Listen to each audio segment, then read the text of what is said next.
All right, so this is going to be the last little bit of when we're taking like really heavy notes about algebraic vectors. This from here on out, it kind of gets to be all word problems. So you've kind of done all the hard work to prepare for the word problems, and this is what we'll be doing kind of for the rest of the time with vectors. So kind of without words first, or without it being a word problem, we're gonna find the ordered pair. Remember, that's this with the pointy brackets and the comma. Find the ordered pair that represents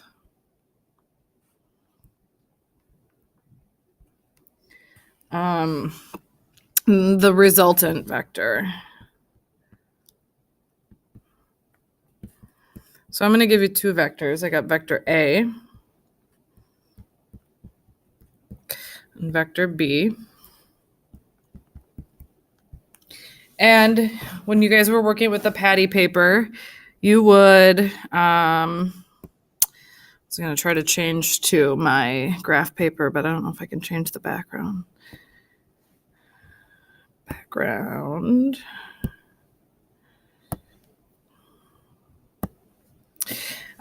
you guys were writing with the patty paper, you would take one of these. So I'm going to give myself a starting point here. That wasn't very good, but I'd go over 4, 1, 2, 3, 4, and up 4. And then you would do the tip to tail thing. So you'd keep this kind of even, right? And you would go back 1 and up 2, and this would be vector B. So here's A, here's B.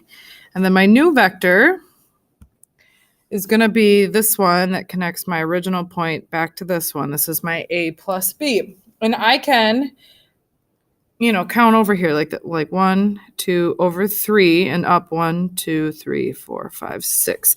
So my purple vector is 3, 6. Algebraically, I told you guys in the previous video that I just like to stack and add. So I'm going to add these together, and when I do that, I get 3, 6. So I get exactly the same thing algebraically as I do geometrically. So algebra, this is your algebra way. This is the geometric way drawing.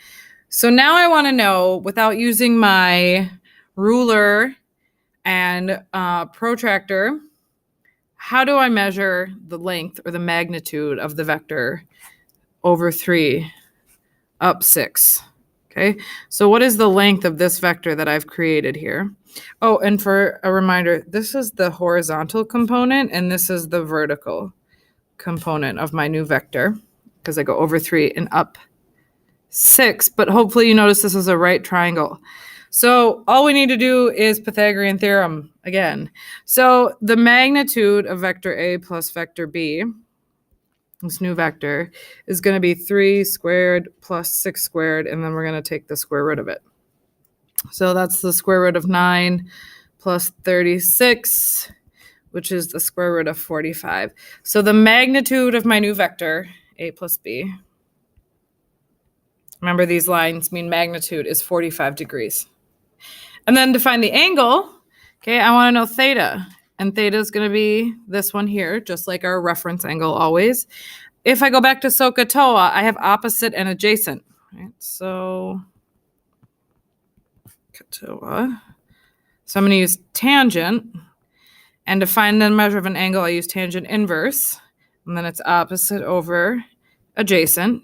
And so when you type this in your calculator, making sure that you're in degrees, I got 63.4 degrees. Okay, so that was an example that wasn't a word problem. And now I'm going to do an example that is a word problem, and hopefully this will help you with kind of bringing everything together at this point. So I've got two people that are pushing a cart of books.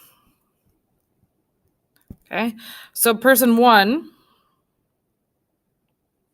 here is pushing with a force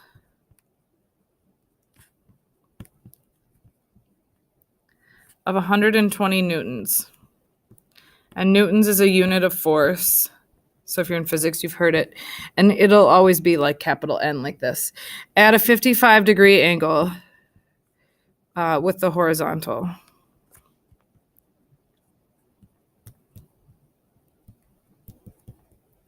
And then the second person is pulling.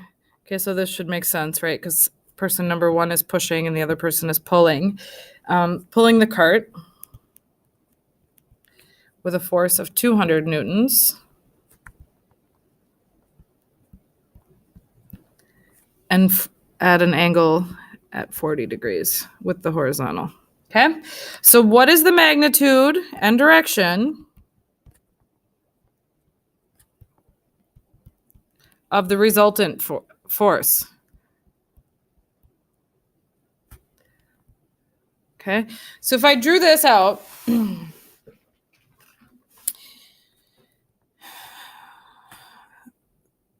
one person is the first person, person one, is pushing, okay, with 55 degrees. So let's say this is 55 degrees, and that's 120 newtons long. Now, notice I didn't use a compass, didn't use a protractor, didn't use a ruler. I really can't measure like 120 newtons long, so it doesn't really help me to do that. The other person is pulling the cart with a force of 200 newtons at 40 degrees. So I'm gonna maybe do this. This is 40 degrees. This is 200 newtons. Okay, so here's my picture. Now, the hard part is we haven't been drawing them like this. We've been doing that tip to tail thing. So if I think about this as what it's going to look like with tip to tail, let's say here, and this is longer, a little bit shallower here. I know I didn't do a very good job, but my resultant vector is going to probably look something like this once I have them added together. No promises that I actually did a really good job drawing them. So what are the steps here? Now you guys like steps. So the steps are going to be this. Number one is going to be draw two triangles. Okay, so person one's triangle looks like this with 120 newtons and 55 degrees. And person two has a triangle. It's 200 newtons and 40 degrees. Now, again, these probably look really similar, so it's not like I did a good job here. But that's not what matters, because now we're going to use sine and cosine to find the vertical and horizontal components. Okay, so for example, person one here, I was using purple for person one. If I want to find the x value, I'm going to use SOHCAHTOA. I have the hypotenuse. This is the adjacent. So cosine 55 equals adjacent over hypotenuse. So like the quick way is going to be 120 cosine 55. And I talked about this already. It's always magnitude times the cos of the angle, and then magnitude times the sine of the angle. Okay, so that's my x direction, and my y direction will be 120 sine 55. Okay, so you should be typing those in, and you're going to do the same over here, though. It's going to be 200 cosine 40 and 200 sine 40. So when I did this, hopefully you pause and see what you get. I got that my purple vector has the x coordinate of 68.8 and the y coordinate of 98.3. And my person two vector, my green one, had the vertical component of 153 sorry, that was my horizontal, and my vertical of 128.6. So I kind of think of these as like, if I were to map out how far we would go in the x and y direction, like I would go 68 over and 98 up. And then from there would go 153 over and 128 up. Okay, so that's what we're doing. And then we're going to connect all these in the end to make our new vector. So the next step, after you use sine and cosine to find your vertical and horizontal, we are going to find the sum of the vectors. Okay, and so when I do that, I told you guys already, I like to stack and add. So 68.8 and 98.3. And then I'm going to add 153.2 and 128.6. When I get them together, this is what I had. You guys check my work. Okay, this is my resultant vector. Vertical and horizontal components. Okay, that's right here.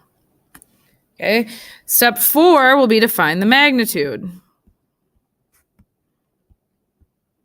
Okay, the magnitude means that I know in my new triangle here, my resultant triangle, that I go over 222 and up 226.9. This is supposed to be a right triangle. I just did a really bad job drawing it. Okay, I'm going to use Pythagorean theorem. So the magnitude, I'm going to just call it R for now, of my resultant vector is going to be 222 squared plus 226.9 squared, and take the square root of it. Okay, whatever you get, you tell me. I got 317, and I'm labeling this newtons. So the distance right here is 317 newtons. So maybe I'll put this Pythag theorem. That's how you find the magnitude. And 5 is going to be to find the direction. And that's when you use tangent. Okay, so just like I did on the first one, now I'm going to use my opposite and adjacent. So tangent of my angle theta, my new angle here, is opposite over adjacent. And so to do this, you'll type in your calculator tan inverse of 226.9 over 222.0. And I got 45.6 degrees. When I did my, hopefully you get something similar. The things that I want you to be looking out for in this is when I got my resultant vector, it was positive and positive for both my x and my y. So that's how I knew my answer should also be in quadrant 1. Make sure that like when you are doing these, for example, if you have a vector that's over here and then a vector that's over here, you know, this will have a negative x and a positive y and a positive positive. When you add these, if you get an answer that's maybe like right here, it would both be positive. And I know I'm kind of being vague because I'm not really showing you anything, but make sure that your answer kind of matches your picture, and being careful of those words north, south, east, and west, and making sure you're drawing your picture accurately, because that will help you a lot to think about where in space your vectors are. And I am someone who has a really hard time with directions, so doing that helps me a lot as well.